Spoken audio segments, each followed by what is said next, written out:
Be prepared, people of America. Pay attention, for you cannot, in the middle of it all, get up and cook some nachos in your microwave. Whatever infernal device that is.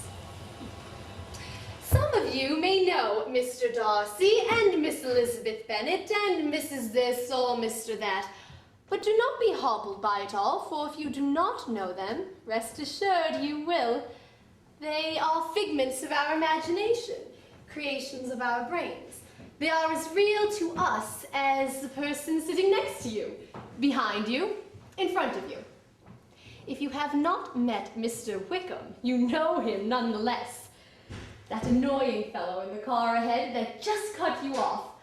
The telemarketer who phoned during dinner. Your dentist as he places 9 of his 10 fingers in your sadly overstretched mouth. You see, you need not know someone to understand him. But Mr. Wickham and the others, no more real than the man in the moon, shall be my allies. Like him or not, or any of the others for that matter, they are my soldiers of fortune in my battle against Mr. Harris Bigwithers. Oh, and if confusion settles on your brain, do not fret. It was likely there long before tonight. This gentleman, what is his name? Harris Bigwither. Ah, a substantial name, at least. And he is a man of property. He will inherit as such this house and its estate. Ah, a pleasant enough little place. And personally, is he a man of good character?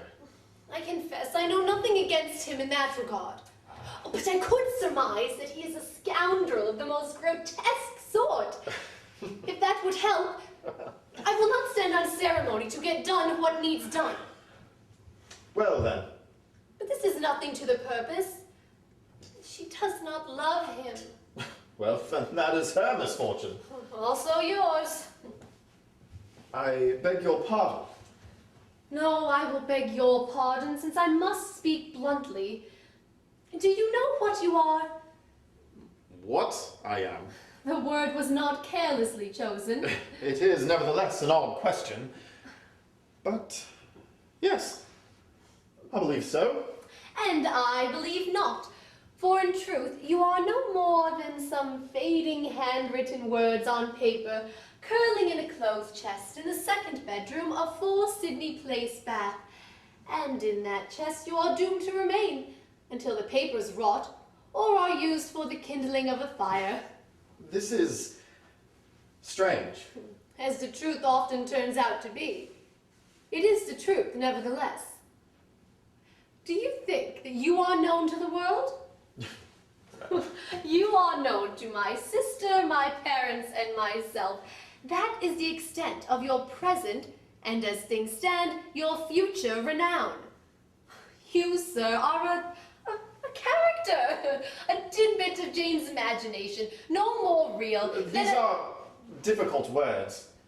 I understand, but you must understand also. It is not merely the unhappiness of this marriage that I fear. It is the destruction of her ambition.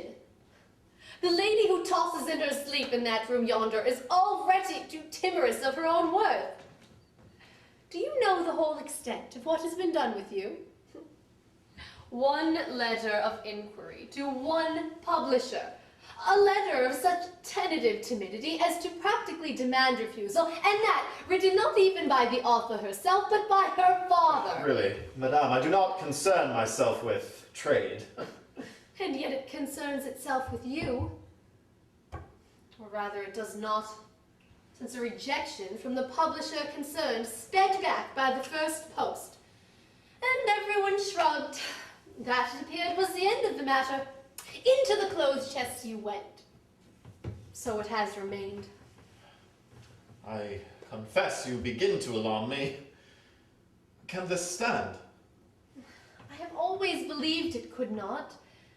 Such love, such care having been put into these creations, I have never doubted that their author would, in time, find it intolerable not to exert herself for their publication. But now? Now I think quite otherwise. Mr.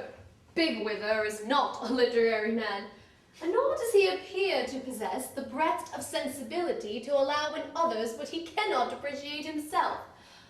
A wife, to him, will have his interests or none, or rather merely those appropriate to a woman's sphere, those trivial domestic duties beneath his regard. A wife of his to set herself up as an alternative center of attention? Well, really. Sit, to have pretensions beyond his ken? It is not to be thought of. I begin to understand. And even were she not to wither beneath his control, how will she raise her own eyes beyond the horizon within which she shall be confined? Children, this house, the duties of the lady of the manor, how is she in time to even believe in the existence of a world elsewhere? And so... You will die, Darcy, and your world with you. Then indeed something must be done. I shall speak to the lady. That has been attempted. Her mind is closed to argument. It is her imagination that must be touched, and I do not entirely see how you will do it. I always hesitate to take offense. Why can I not think? She must have that other world. She must have it here. Now, in it... Of course. Of course. No. I apologize. You will be excellent. You are merely insufficient of yourself. A world needs must be populated. We require... Who now? Miss Elizabeth Bennet, perhaps. An estimable suggestion. Let it be so. Mr. Darcy. Ah, Miss Elizabeth. A pleasure. And who is this? Let me introduce Mr. Charles Dickens.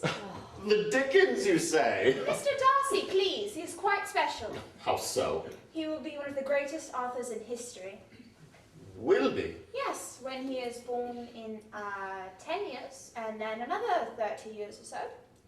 I'm pleased to make your acquaintance, sir, although I feel I already know you quite well. In fact, Indeed, I've never laid eyes on you. Yes, but I have laid mine on you. You are, should I say, maybe the basis of some of my more memorable characters. There is that despicable word again. Character, indeed. Mr. Dickens, may I offer you some refreshment? Well, certainly. Ordinarily tea would be in order, but I think gin. How very vulgar. With an olive and a twist. With an olive and a twist, he says. That was clever, wasn't it? Thank you. Please, I may be common, sir, but I have great expectations. Well, I must make note of that. I may be common, sir, but I recognize genius when I see it. Well, thank you.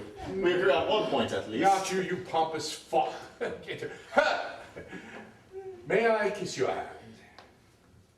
The very hand which is responsible for my own. Yes, you are so kind. But we must get on. Now, Mr. and Mrs. Bennet. I suppose we must have them as well. Must we? Mr. Darcy. The world is not all about you, sir. Come. Elizabeth with that disagreeable man. No, clearly not so disagreeable to her. Sir? Madam? Darcy? And now I think Mr. George Wickham. What? He attempted to seduce my sister! He did seduce my daughter. He quite deceived me as to his true character. Hence is the very man we need. George! I've always felt him to be a very pleasant individual. Oh, come along, George. We are all in the same boat here. And sinking, I gather. Am I expected to speak with this person? Probably. That remains to be seen. Now, let's see. One more, I think. Yes, Mrs. Virginia Woolf. Who? Well, it's difficult to explain.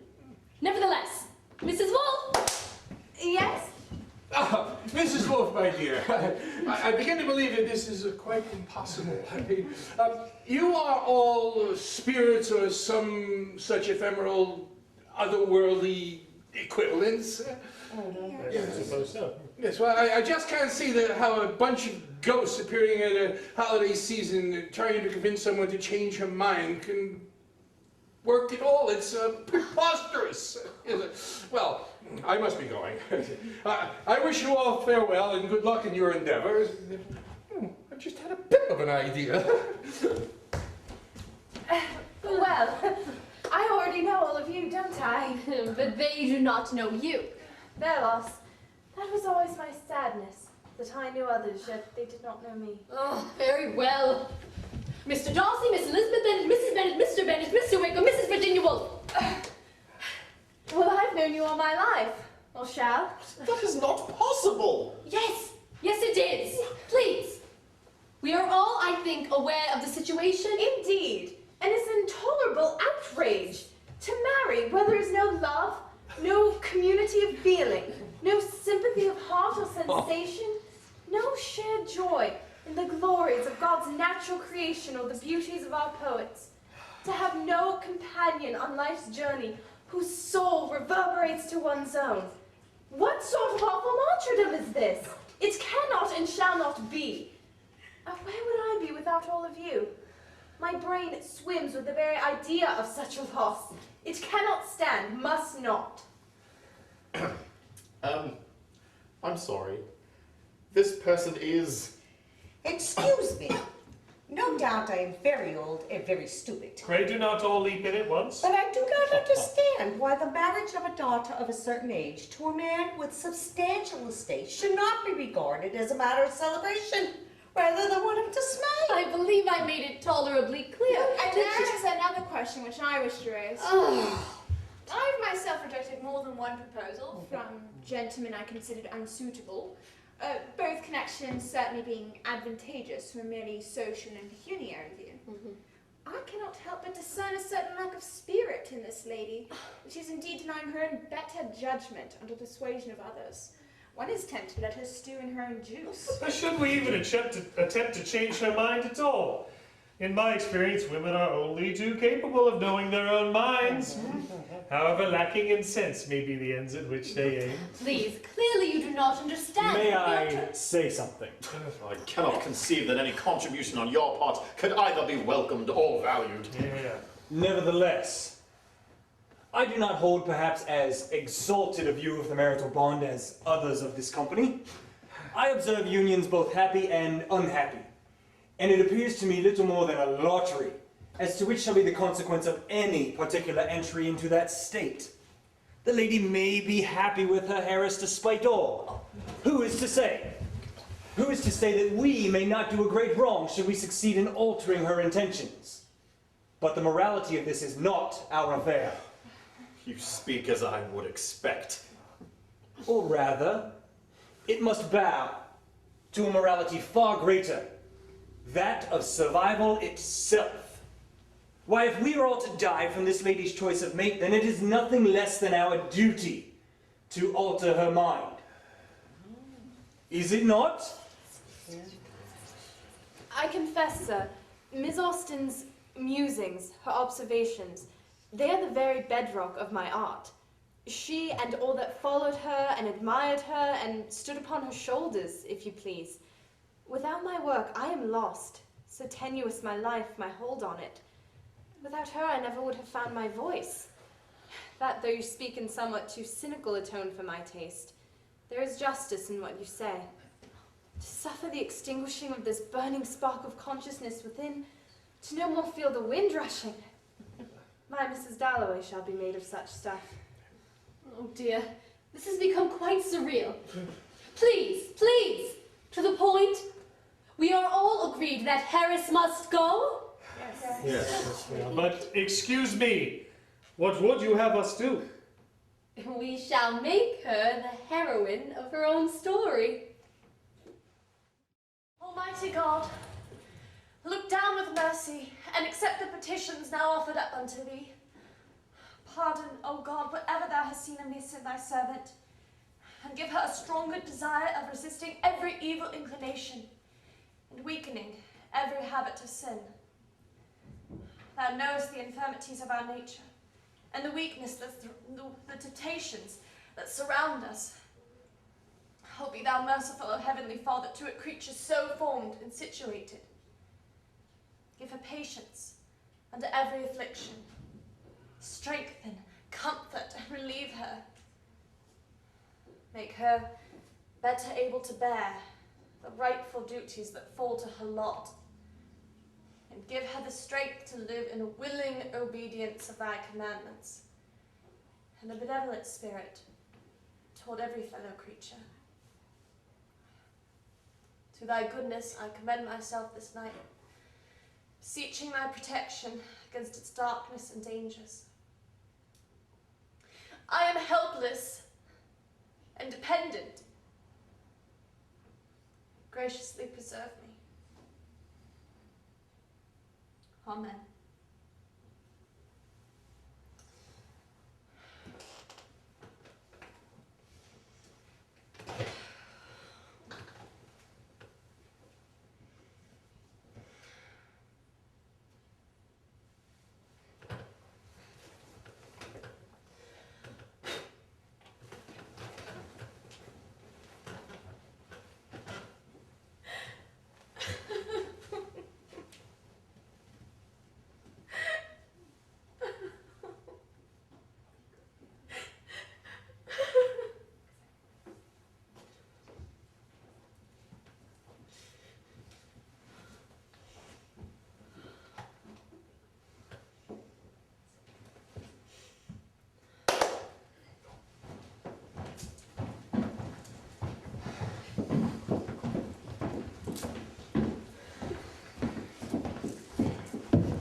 Welcome to Mansfield Park. Welcome, my friends. It is a long-awaited pleasure, Sir Thomas. We are more than sensible of the honour you do us with your invitation, sir. Nonsense, the honor is all mine. Permit me to make the introductions. This is my daughter, Maria.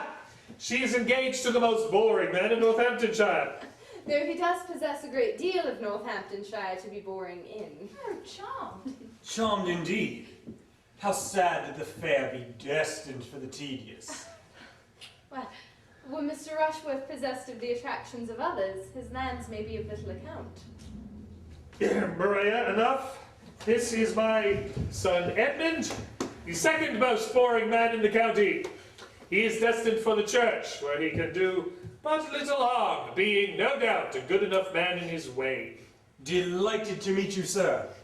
Mr. Edmund, Enchanted.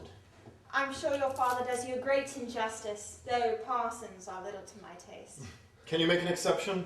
One cannot be blind to generosity of heart. My eldest, more dashing son and heir is off at Northwick or Goodwood or Cheshire or Warwick or Essex or, well, somewhere in any rate where horses gallop and money is lost. Ah, a man after my own heart. No doubt. And this is my wife's sister, Mrs. Norris, who makes herself useful. I believe the word is indispensable, Sir Thomas. No, I rather believe it is not. And your wife, Sir Thomas, she is... Ah, yes. Lady Bertram is in the drawing room reclining upon the chaise lounge. Should you, for whatever incalculable reason, desire to seek her out, you will find her in the drawing room reclining upon the chaise lounge. But, well, Jane, where's little Jane? Oh, Ah, yes, my niece Jane. Her mother, My sister. yes, made an unfortunate marriage, and we rescued her from that impoverished household to give her a home here. A place far beyond her deserts. One in which she should be constantly grateful. I am sure she is. She is a modest... Yes, she is a modest, retiring girl who seeks only to serve and please. And yet, if I may be permitted to speak, since I have been her comforter and confidant since girlhood, and believe may even be the object of her hidden affection, she is unbending in her sense of right and wrong, shunning any pleasure which may be tainted by immorality or self-indulgence. see how she dresses, ever and only in a simple shift to display the austerity of her nature. And yet, there is an attractive look about her, is there not? At least for those of us who pine after virtue, but find it elusive in our own hearts. Such a one as Jane might make something better of me, I believe. My brother, Mr. Henry Crawford, and I, Mary Crawford, are here as a refreshment from a round of dissipated pleasures in the salons and ballrooms of London. We are both attractive and charming to the highest degree. Yes. And I, in particular, possess a vivacity which cannot but endear me to all whom I encounter. I believe Jane dislikes you already. I do. I believe I discern in her a culpable absence of moral principle. Yes, well, we are more than pleased to welcome you to this imposing pile, redolent as it is, of wealth, stability, and the traditional values of old England. But unfortunately, I must now take my leave of you to visit my estates in the West Indies.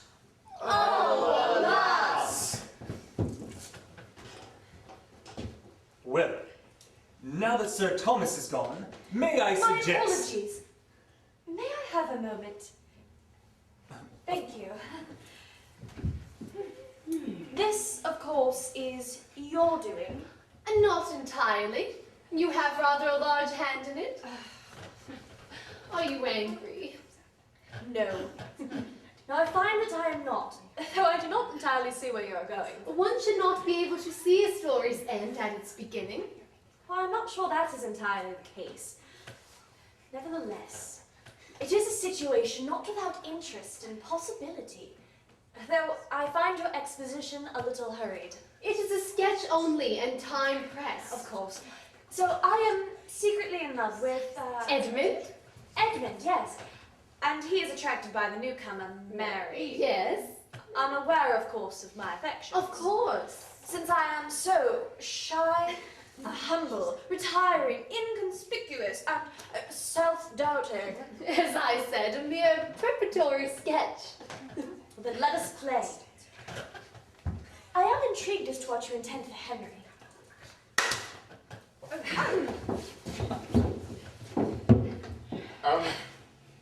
Henry, I believe you are just about to say something. Ah, I was, yes. If only I could remember what it is. The play! Ah, yes, the play. Well, now that Sir Thomas is gone, may I suggest that we entertain ourselves by putting on a play. What an excellent plan. And under the very piece, Lovers' Vows by Mrs. Inchbald. Isn't that rather an immoral work? And would not Sir Thomas disapprove? No, it is, and he would. Well said, Jane. Oh, I blush. Ah, there is no harm in it in the world. And if I play Frederick and Miss Bertram Agatha, we can spend many happy hours rehearsing our extensive scenes together. I shall need a guide for my inexperience. Look no further, my dear, my sweet, my immovable Miss Agatha. Oh, really, Henry? You are quite incorrigible. Quite beyond hope. All the safer then. I shall play Amelia. But who is to be Arnhart, the man to whom I offer myself in wonderfully unladylike terms? At last to succumb to total abandon. Why, who but Edmund, surely? Why, I am already busy elsewhere. I cannot countenance this. I am soon to be a man of the cloth. Not under the cloth. Of the cloth. Please, Edmund. Oh, all right. Oh, Edmund. And will you not take a part, Miss Jane? No, no, I cannot. It is impossible. Always putting on airs. Always setting up your own judgment against that of your betters. Where is your girl?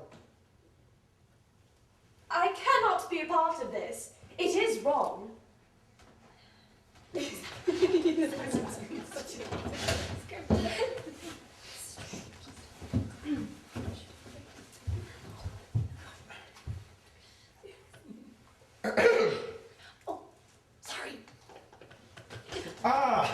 Well, rehearsals proceed apace. So I understand. The time spent with Miss Crawford only serves to amplify my already superlative appreciation of her person and parts. Oh. Oh, Edmund.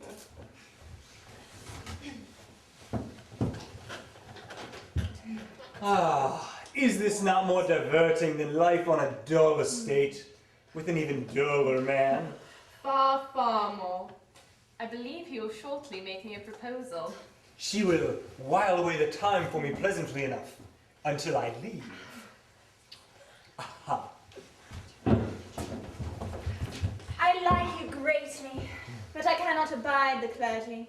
They're such an idle and unambitious tribe.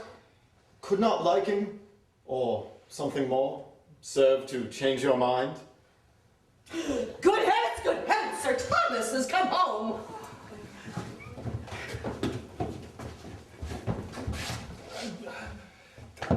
I am greatly displeased. It had nothing to do with me. I take full responsibility, sir. I was greatly in error. Only Jane had the correct view of what was right from the beginning.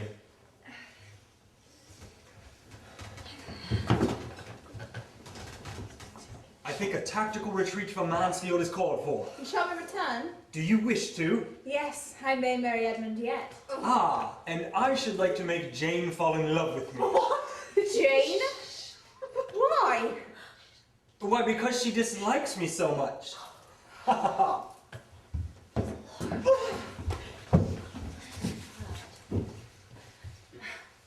Henry has gone without a declaration.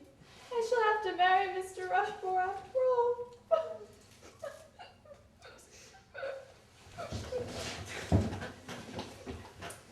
Time, I suppose, now passes. Yes, Maria marries, Edmund is ordained. You become more respected and indispensable to the household. I have risen, no doubt, in Sir Thomas's estimation. Oh, indeed. And then the Crawfords return. Excellent. I am finding this of great interest. Good, for here is Henry now. Oh. For here is Henry now. Miss Jane. Mr. Crawford.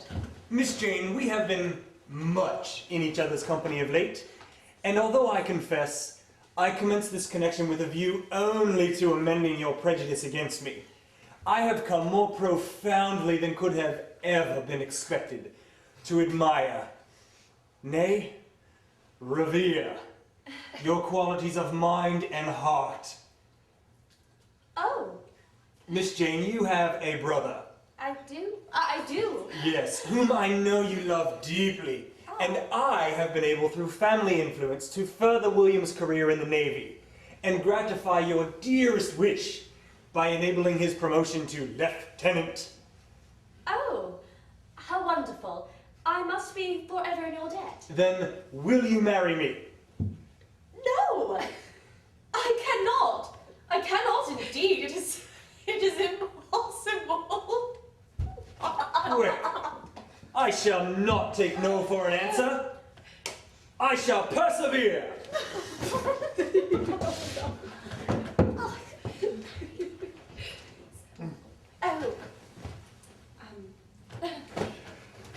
I am quite bewildered, Jane. An offer made to such as yourself and by such a man as Henry Crawford, and this refused. What can you possibly have against such a match with its benefits and advantages so clear for all to see? I do not think we would suit each other, sir. Suit? Suit? But he is an excellent man, is he not? His address, his abilities, his kindness lately toward your brother. I see. I cannot say why I suspect his character, since that would reflect on Sir Thomas's daughter. Clever. My feelings are such Your that... feelings? Do not make me think I was mistaken about you, Jane. I had always thought of you as a young girl with excellent sense and discretion, not willful, selfish, and perverse as you are now. Will you think only of yourself, and not of the pleasure and satisfaction this match would give to the family to whom you owe so much? I am very disappointed in you, Jane. Oh. Now think again, and seek to alter your feelings into a form more amenable.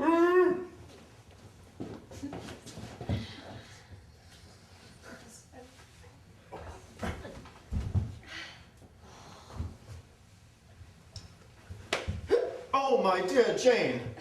Oh, Edmund. What a situation is this?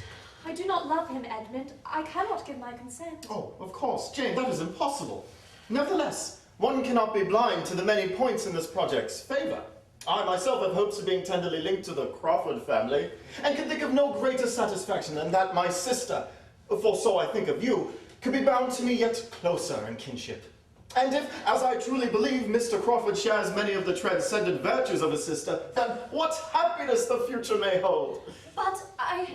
Consider, Jane, how this precipitate decision may be nothing more than the consequence of surprise at such an unexpected turn. How love may grow with time out of true respect and admiration, such as I am sure you already feel. And I believe you will finally come to the joyful acceptance all your dear friends so fervently desire. Oh, Edmund.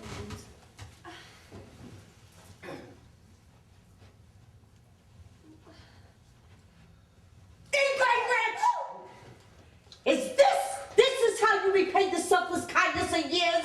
The very kindness you toss so cruelly into our faces? Would we have left you to welter in poverty and shame, rather than raise you to eminence quite unfit? May you be accursed, you spawn of degradation, for such a dagger as you plunge into the very hearts of your benefactors and betters. May bitter remorse be your just reward. Oh, that I should live to see this day. No problem.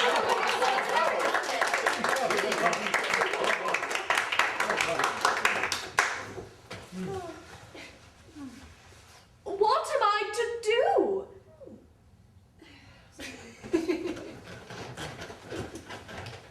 Dreadful news. Tom, my eldest son and heir, has fallen gravely ill. Oh, alas!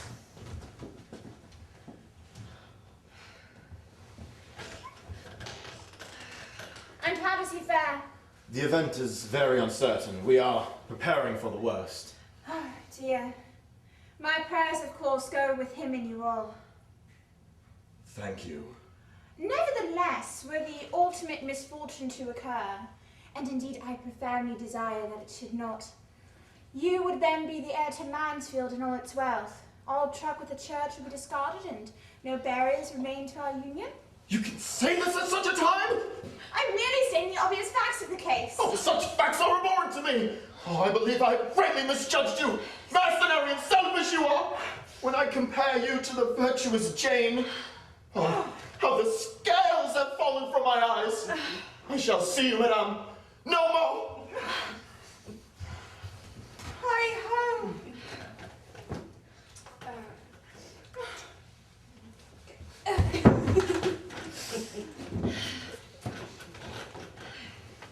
Well, my dear, you've had time enough. Am I to have my answer now? I know what you wish me to say. I know what you all wish me to say.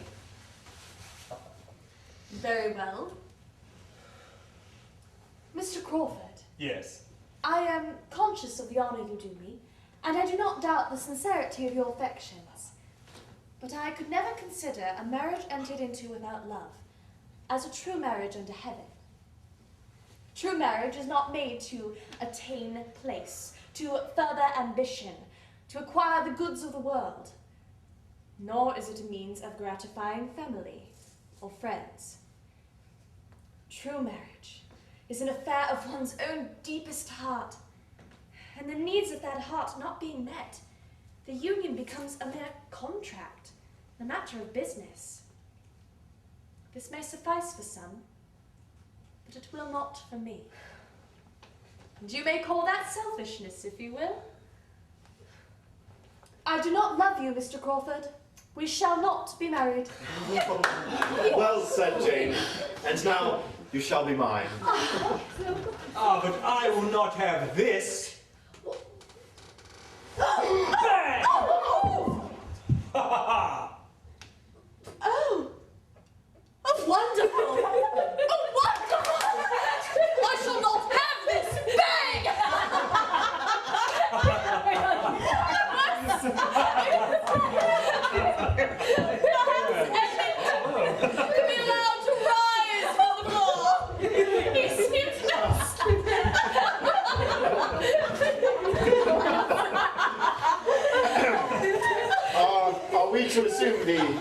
performance is at an end. I believe so, yes. And I do not know. But thank you.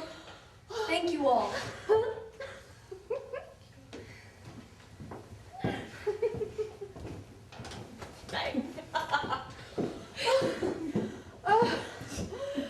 I do not know when I have laughed so much. I am sorry. It did my heart good to see. It was so ridiculous. A serious point was in fact intended. Henry was to have a speech. Yes. In a story, virtue is rewarded. Jane is good, so gains her Edmund. Life is rarely so fair in its distribution of prizes. Remove Edmund, and Jane would and should have still acted the way she did. Her integrity must be its own reward. Something along these lines. Precisely. But you see, Oh, are they all gone? I so wanted to thank them. well, shall I bring them back? Oh, would you please? yes, Please. of course.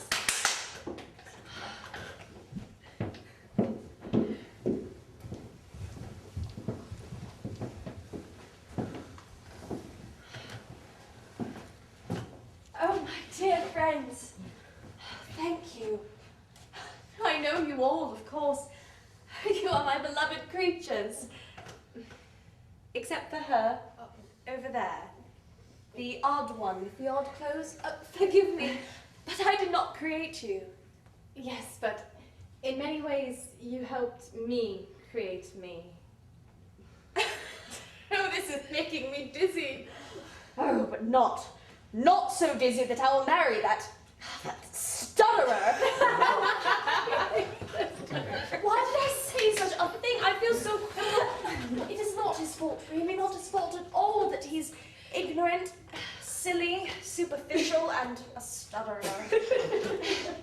Perhaps he really is a good fellow at heart. Perhaps I should. Oh, really, Jane? You are not going to have me march Charlotte Bronte, Henry James, Margaret Thatcher, and Hillary Clinton in here to convince you again. My dear, say it loud. Say what loud? That you will not marry Harris. I do not know these people you speak of, but I am certain they are all gentlewomen who know their place in their homes next to their loving and loyal husbands. And would understand me. So, I do concede. The engagement is off. Yes, off!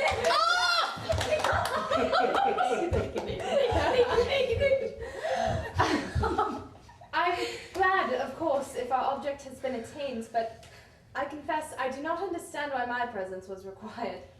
My dear Mrs. Wolfe, you are us in the distant future. You make us live long past our demise. How could your presence be spared? You have no idea how your stability, your certainty of what is expected of you will all come crashing down around you. From the moment you are conscious of your world, you know your place in it, what station you are to occupy. But soon, this will change. Not in your lifetimes, it's true, but very soon. Women will be born who have no path laid out for them. They must discover one for themselves. Oh, this is wondrous, you say. But it is not. The unknown path, it's only the mirage of happiness and adventure. It is fraught with pitfalls. Jane, you are the first to hint at what misery comes from making the wrong choice. And you seemingly only have one choice.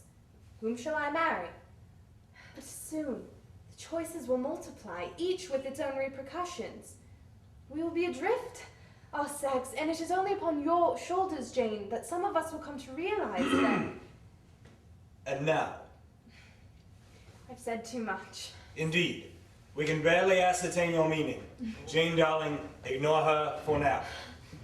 My dear Wickham, I shan't. But yes, indeed, my head does swim, yes. I have neglected you all. Oh, but this I know is a dream, and I cannot tell how we can be a part of each other again. Oh, believe me, I wish it with all my heart. I can say no more.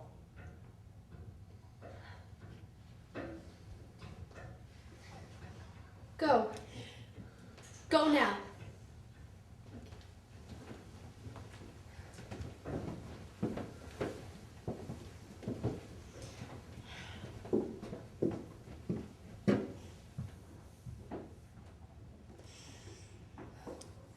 I think there should be a second sister. Henry could make love to both of them. It would point out his carelessness of others. Yes, yes, that is good. The ending, of course, is nonsense. Mary is not so stupid as to say that to Edmund, whatever she may think. And Henry should reveal his bad character anew in some action, or else the opprobrium attached to Jane for rejecting him would not be removed. Yes.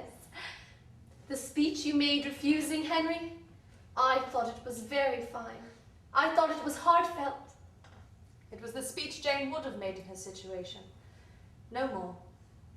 And of course, she will not be called Jane. Will not?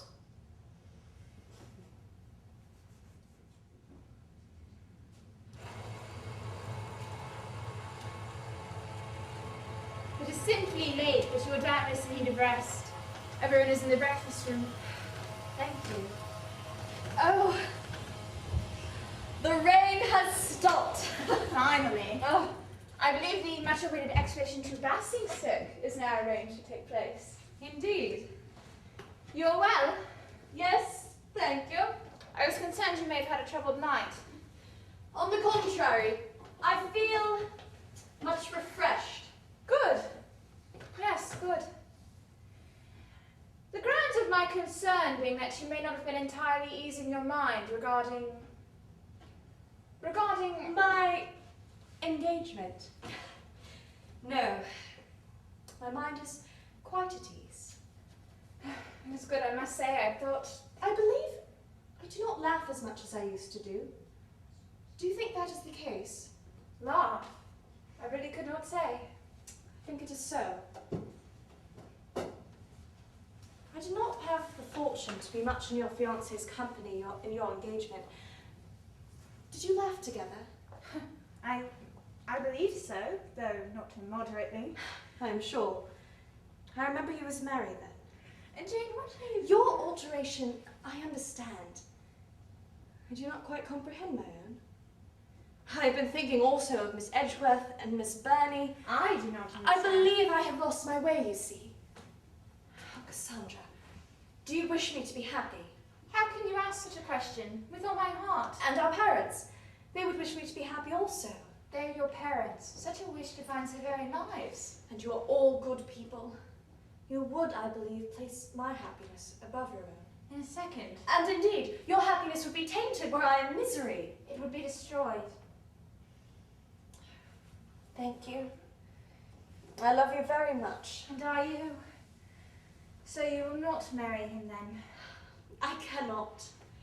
That is, very well. I shall make my apologies. And then, of course, we must leave. Are you angry with me? I had thought I would be, but no, it has not quite felt real. I hope you may feel no regrets. I shall not. You're so sure. I am not content that this is the virtuous course, but I know that I can do no other. Then you must leave the virtue to me.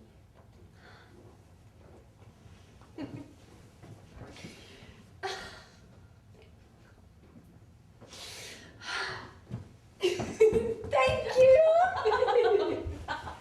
Thank you, thank you. I feel quite giddy. Oh, Lord, and now the apologies and the explanations. I shall not appear to the advantage. You will be forgiven. No one wishes you ill. My parents first, I think. And then... Yes, Harris. Harris, I think, on this occasion, will be my department. Oh, you will not be too hard. There is much good in him, I believe. Trust me, his heart will not be broken.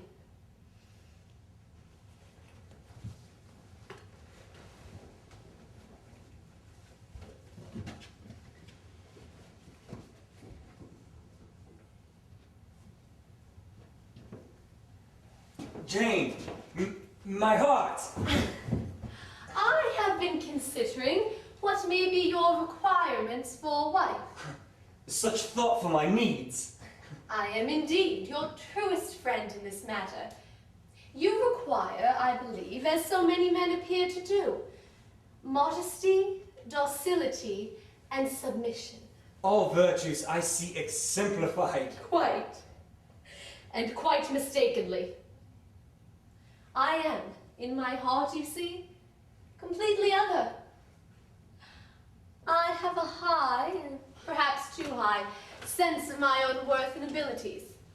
I will go my own way, regardless of instruction, and I find myself completely lacking in respect for those who claim it by right rather than deserve. None of this you perceive.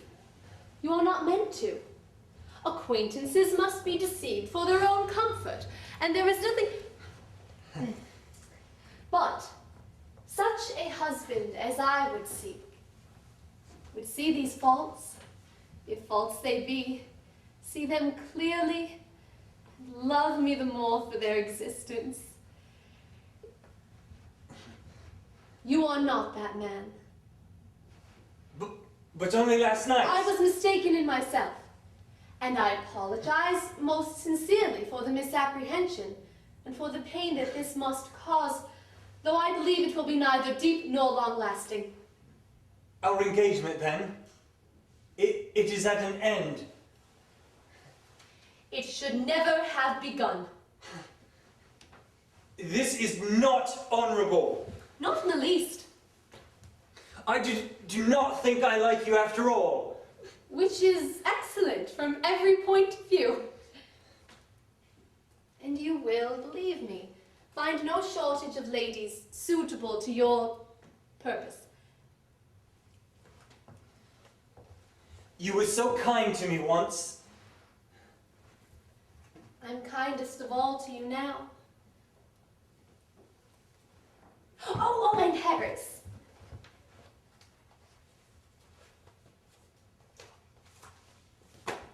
Flexibility is the key.